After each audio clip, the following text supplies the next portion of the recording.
What's up, guys? Welcome to this week's episode of Merricks Garage. The frame build is progressing, and today I'm going to show you how I welded it up, got it in there, and started cutting stuff up. Big week. A lot of stuff done, starting to come together. I'm fired up. I hope you guys are too. Stay tuned. It's going to be awesome. Merricks Garage.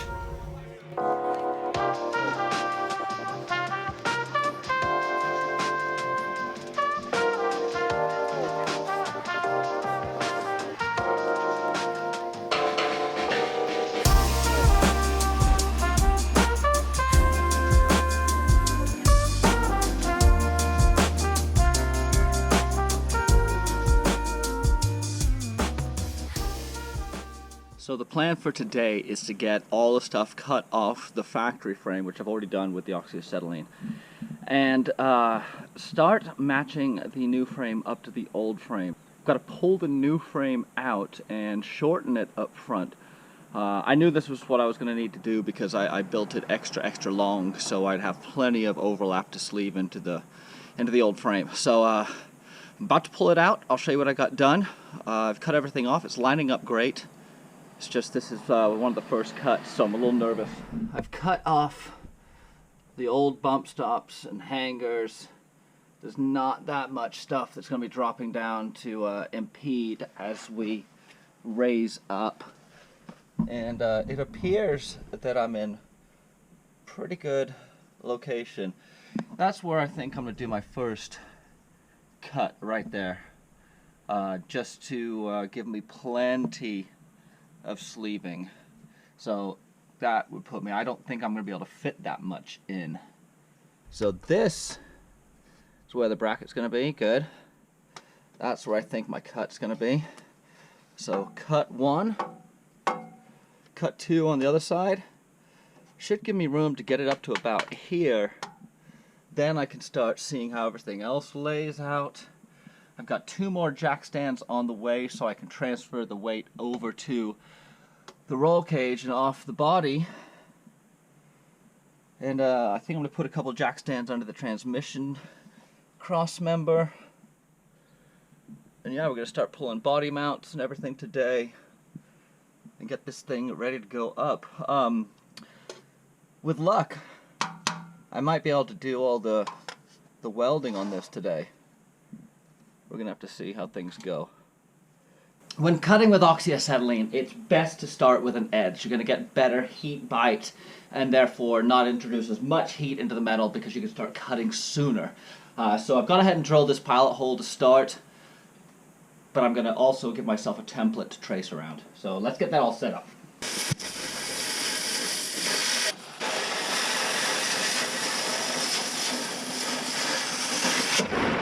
I got a lot of welding to do. I've cut the frame down. As you can see, it's been chopped down, and I just test fitted underneath. It's as good as it's going to get, I think. I'm not really going to know until I get in there. But there's nothing to stop me from welding up the bottom of the plated frame.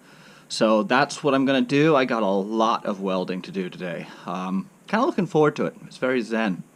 So yeah, this is the frame that's going to get welded. And then I'll drop it back on the right way up and we'll take a look at it and make sure it's still square. It's still going to be square. I'm actually really encouraged by how things are shaping up. So let's go do it.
This is my welding table that I popped the top off and changed out to the axle and diff yokes.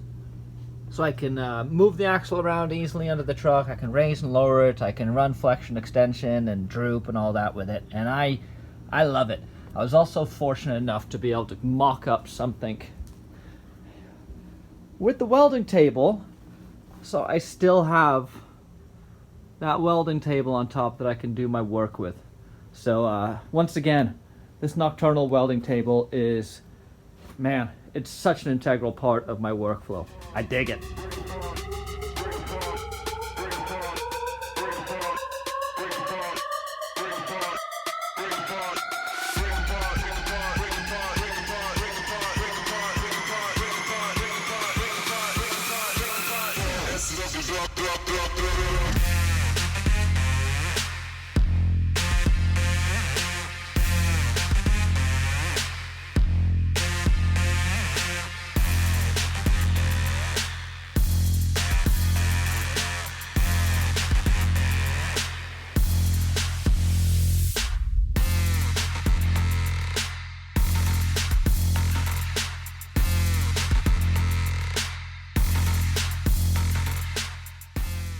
With the frame under the truck, I can start centering it and getting it really, really dialed in. This is where it needs to live.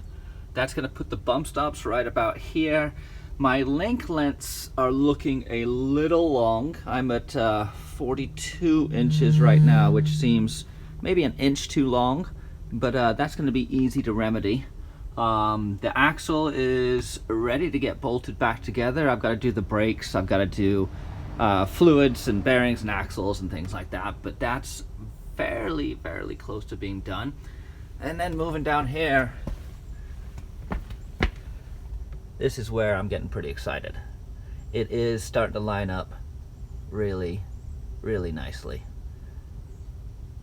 So it might be kind of difficult to see here, but I planned the bracket to be right here, and as you can see, that's where it's coming together. So rear bracket to front bracket is looking to be about 12 inches from the back to the front.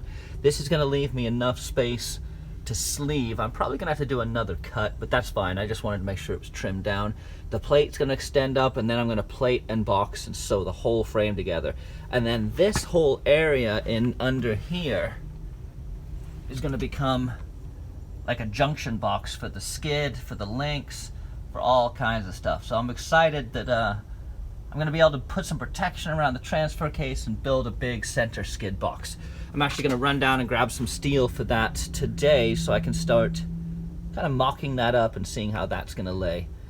But yeah, really encouraged by how it's come together. It's strange because it's quite a bit easier than doing the front. I mean, as I knew it was going to be. I don't have the engine, I don't have an offset differential, I don't have steering or anything like that to deal with. But it has me questioning myself all the time as to, am I sure I really want to do this cut? Am I really at this point already? Because keep in mind that the front links took me, now granted I did do a ton of stuff. I did a full rebuild on the Dana 60 and I did a whole bunch of other stuff. But it took me from start to finish about 6 months.